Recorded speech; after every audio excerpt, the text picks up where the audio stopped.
Hallo en baie welkom by ons digitale erediens. Dis my gebed dat die Here vandag sy woord met jou sal deel en dat jy iets daaruit sal kan leer en dit deel van jou lewe sal kan maak. Ek het 'n vinnige vraag vir jou. Wat gee vir jou krag vir vandag? Die boek Habakuk is 'n bekende boek. Ons ken dit veral as gevolg van hoofstuk 3. En omdat ons ook dan daardie liedjie sing en die woorde gebruik om mekaar te troos, wat sê die Here my God gee vir my krag. Hy maak my voete soos die van 'n ribbok. Ons ken hierdie liedjie, ons ken die boodskap wat Habakuk 3 vir ons kom gee, maar ek wil vandag vir jou nuwe perspektief kom bring op 'n teks waaroor ek al verskriklik baie gepraat en gepreek het en ook oor gedink het. Nou die boodskap wat God op my hart kom druk vir vandag is dat hy by ons is in al ons tye. God was gister daar gewees, God is vandag by ons en God sal môre ook by ons wees. Habakuk help ons om hierdie boodskap beter te kan verstaan en ook om iemand aan daardie scenario te kan koppel om te sê maar daar was iemand gewees wat getuig het daarvan en ons kan sien hoe God gister, vandag en môre altyd by ons is. Die vraag wat ek vir jou vra is, wat is dit wat vir jou krag gee vir vandag? En wil jy moet saam kyk na 'n stelling wat ek sommer self gemaak het en ek sit sommer my naam ook daaronder aan om vir jou te sê dit kom nie uit die Bybel uit nie, dit is bloot my eie stelling. Omdat ek weet wat gister gebeur het, gee die hoop van môre vir my krag vir vandag. Soos jy vir my vra wat gee vir my krag vir vandag, dan sê ek omdat ek weet wat gister gebeur het, gee die hoop van môre vir my krag vir vandag. Nou ek maak hierdie stelling nadat ek Habakuk gelees het en nadat ek al bietjie deur die Bybel geblaai het en met God te doen gehad het. Jy kan natuurlik ook 'n opsomming oor hierdie boek maak en ook jou eie stelling maak. Afhangend van waar jy in jou geloofslewe is en hoe ver jy op hierdie reis is saam met God. Jy sien wat mooi is ook van die woord van God is dit kan elke keer dat ons dit lees vir ons nuwe insig gee. Afhangend van waar jy in jou lewe is en wat jy nodig het om te hoor en daarom weet ek ook dat wanneer jy na hierdie boodskap vandag luister, jy sal hoor wat jy nodig het om te hoor, want dit is hoe God werk. Ek gaan 'n paar tekste uit Habakuk aanhaal. Ek lees die hele Habakuk vir ons, van hoofstuk 1 tot 3, maar net 'n paar tekste wat ek gaan uithaal. Jy kan regtig die ander tekste by die huis lees as jy die groter prentjie wil hê. Ons begin by hoofstuk 1 vanaf vers 2. Hoe lank nog, Here? Ek roep om hulp, maar U luister nie. Ek roep uit na U geweld, maar U verlos nie. Waarom laat U my onreg ervaar en leed, terwyl U toe kyk? Vernietiging en geweld is reg voor my, twis ontstaan en rusie neem toe. Daarom het die wet sy krag verloor en tree die reg glad nie meer na vore nie, maar goddeloses omsingel die regverdige. Daarom is die reg so verdraaid. Habakuk en Habakuk 1 beskryf sy teenwoordige tyd, sy hede. En dit lyk vir Habakuk maar redelik donker. Deur hierdie hele boek van Habakuk, al 3 die hoofstukke, gaan jy sien dat daar 3 kante is, of 3 karakters, as ons dit so wil noem. En om dit beter te verstaan, kyk ons na hierdie 3 karakters, en dan hoor jy ook wat sê Habakuk, en jy kan jouself ook sien in een van hierdie kante, en ook waar jy met God staan. Die eerste kant is Habakuk en die regverdiges. Hy plaas homself aan die kant van die regverdiges en hy tree op vir hierdie mense. Hy praat oor hulle. Hulle, die regverdiges en Habakuk voel verlore. Hulle is bang. Hulle voel asof God van hulle vergeet het en hulle verlaat het. Hulle sien dat goddeloosheid aan die orde van die dag is en dit voel vir hulle asof die reg sy krag verloor het. Voel jy ook soms so? Asof goddeloosheid aan die orde van die dag is, asof die reg sy krag verloor het? Ek weet ek doen. Die tweede kant is die kant van die goddeloses. Dit lyk asof hulle die oorhand het. Dit lyk asof hulle wegkom met moord, asof hulle kan doen net wat hulle wil en absoluut niks met hulle gebeur nie. Dit lyk vir Habakuk so.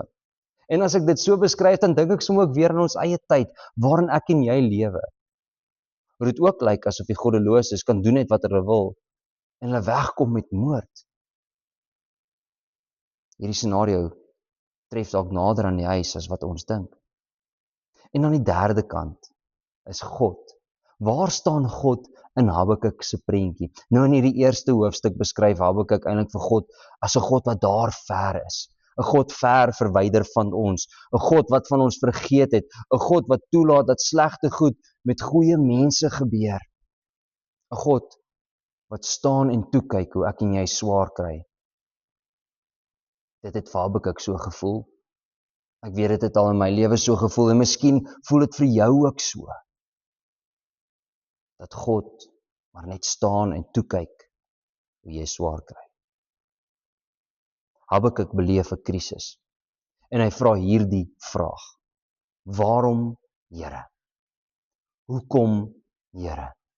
Het U dan nou van my vergeet, Here? Dis 'n groot krisis wat Habakuk beleef. Maar dan verander daar iets in hoofstuk 2. Op my wagpos wil ek gaan staan en ek wil stelling inneem op die vestigingsmuur. Op die uitkyk wees om agter te kom wat hy vir my gaan sê en wat ek mense moet antwoord oor my verwyd. In Habakuk se hoofstuk 2 kom beskryf hy die toekoms. Iets het verander, jy sien, hy het gekla oor sy hede en nou wil hy gaan kyk wat gaan God doen in die toekoms. Hy sê ek is op hierdie wagpos en ek wag en ek kyk uit, wat gaan God kom doen in my lewe? Die Here het my toe geantwoord, hy het gesê, skryf die openbaring neer, skryf dit duidelik op kliptafels, sodat iemand dit maklik kan lees. Nou God antwoord dan nou vir Habakuk, en in die volgende paar verse kan jy self gaan lees, wat sê God gaan hy doen aan hierdie goddeloses. Onthou, vir Habakuk het dit gevoel asof God daar een kan staan en kyk wat gebeur en hoe loop hierdie goed skeef en hy doen niks daaraan nie. En nou in hoofstuk 2 kom beskryf God, wat gaan hy doen? En dan doen hy dit ook. God is 'n God van beloftes en hy kom elke liewe een na.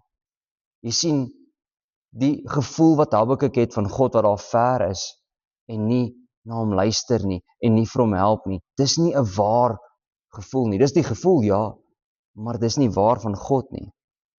God is een wat beheer neem. Ons lees daarvan hier aan die einde van hoofstuk 2. Die Here is in sy heilige tempel. Wees stil voor hom, o ganse aarde. Jy sien, hoofstuk 2 eindig met hierdie stelling dat God in beheer is.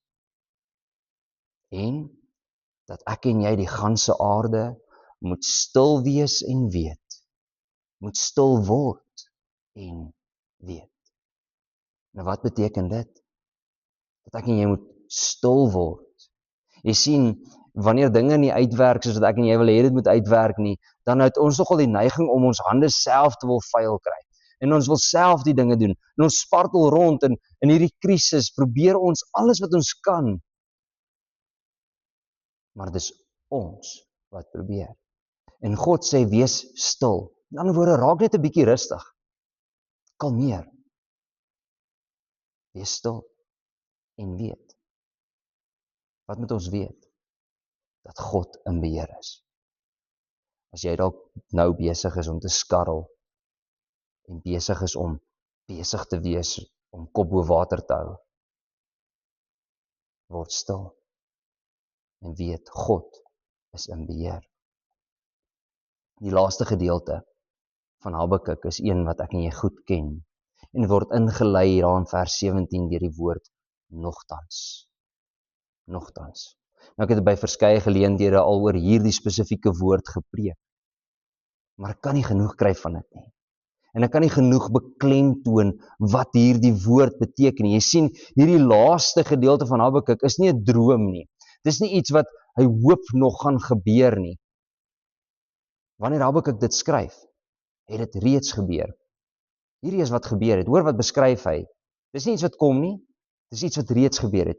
Al sou vye bome nie bot nie, daar geen opbrengs aan die wingerdstokke wees nie, die drag van die olyfbome teleurstel, die landerye niks te eet te lewer nie, klein vee uit die kraal verdwyn en geen beeste in die stalle oorwees nie. Habakuk beskryf hier iets wat hy sien gebeur het. Dis nie 'n droom van as dit eendag gaan gebeur nie. Dit het gebeur. Terwyl hy dit skryf, sien hy, daar is nie 'n oes nie. Sien hy, die bietjie wat daar is wel teleurstellend. Sien hy dat die kampe, die krale, die stalle leeg is. Sien hy dat die huis wat hy eens geken het, verwoes en verpletter is. Maar hy eindig met 'n belydenis. Nogtans sal ek jubel in die Here, sal ek juig in die God wat my verlos. Die Here, my Heer, is my krag. Hy maak my voete soos wildsbokke. Op my hoë plekke laat hy my loop. Ek kry nie genoeg van hierdie vers nie. Dis een van my gunsteling verse in die Bybel en dis seker hoekom ek so baie daaroor wil preek, maar dis omdat ek dit in my eie lewe wil toepas ook. Nogtans.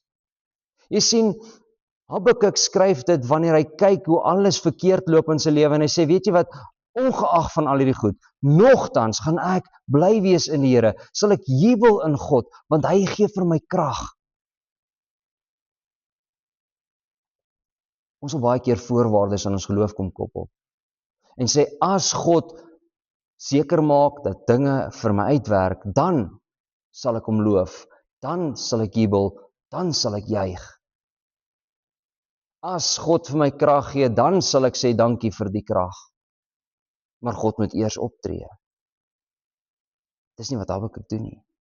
Habakuk sê, alles het skeef verloop. Ek het niks oor nie. Maar nogtans sal ek bly wees in die Here. Jy sien, daar's 'n evolusie van Habakuk. Daar het 'n evolusie plaasgevind binne in Habakuk. Van, hoekom Here?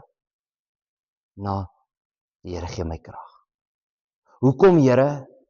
Na, nogtans sal ek jubel. 'n Evolusie in sy geloof. Jy sien, evolusie is wanneer iets oor tyd verander. Habakuk se gemoed en sy geloof het oor tyd verander. Van 'n verslae profeet na iemand met nuwe krag in die Here. Nadat ek Habakuk gelees het, wonder ek of daar in my eie geloofslewe ook 'n evolusie is. Is daar verbetering? Is daar groei? Is daar verdieping binne in my geloof? Is daar 'n evolusie van my geloof? Soos ek vandag hier staan, kan ek sê ja. Ja. My geloof het gegroei, verdiep, versterk. Ek glo beter vandag as wat ek 'n maand terug geglo het, as wat ek 'n jaar terug geglo het, want ek is besig om tyd en aandag en energie in my geloof in te sit en my God beter te leer ken. En daarom is daar 'n evolusie in my geloof. En ek wonder, is daar 'n evolusie in jou geloof? Kan jy sê dat jou geloof groei? Glo jy vandag beter as gister? Gaan jy môre beter glo as vandag? Is daar 'n evolusie? Het jy nog geloof oor vanmôre? Ek het begin deur vir jou hierdie vraag te vra. Wat gee vir jou krag vir vandag? Ek dink so aan Habakuk se belydenis. Die Here wat vir my krag gee. Ek wil baie keer die sonnaarskool antwoorde kom gee en sê, ja, dis God wat my krag gee vir vandag, maar werklik, wat is dit wat vir jou krag gee vir vandag? Ek wil hê jy moet mooi lees wat sê Habakuk in sy belydenis. Habakuk sê, die Here, my Heer, is my krag. Die Here, my Heer, is my krag. Ek en jy sing die liedjie en dan sing ons, die Here, my God, gee vir my krag. Dis sekerlik ook reg, want God gee krag, maar dis nie wat Habakuk sê nie. Habakuk sê, die Here, my Here, is my krag. En dit laat my wonder oor die stelling wat ek in die begin gemaak het. Omdat ek weet wat gister gebeur het, gee die hoop van môre vir my krag vir vandag. Ek weet, God was gister daar gewees. En my hoop is dat hy môre ook daar sal wees. Ek weet eintlik, hy gaan môre daar wees, want hy was gister daar. En omdat ek weet, God gaan môre daar wees, omdat hy gister daar was, weet ek, hy is vandag hier vir my. En daarom hoef ek nie vandag bang en bekommerd te wees nie. Want God is my krag. Jy sien, in my stelling, sê ek, hy gee my krag. Sê ek vind krag daarin, in die wete, dat omdat hy gister daar was, hy môre daar gaan wees vir my. Maar Habakuk het so 'n bietjie verder gegaan. God is my krag. Die Here, my Heer, is my krag. Here, almagtige hemelse Vader, dankie dat U gister daar was vir my. Dankie dat U môre daar sal wees vir my. En dankie dat U vandag hier is vir my. Here, my Heer, U is my krag. Amen.